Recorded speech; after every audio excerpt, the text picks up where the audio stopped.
My paternal grandparents, all I know is that my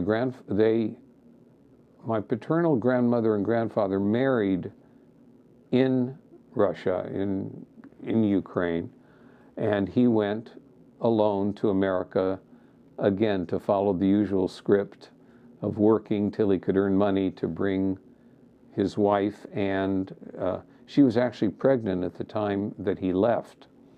And the family story is that there was a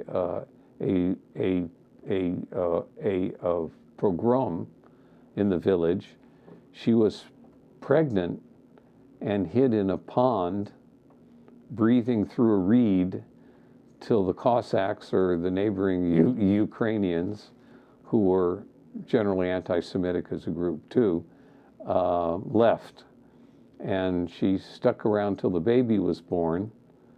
And family legend has it that she then walked from Ukraine to Hamburg, where she had the boat ticket.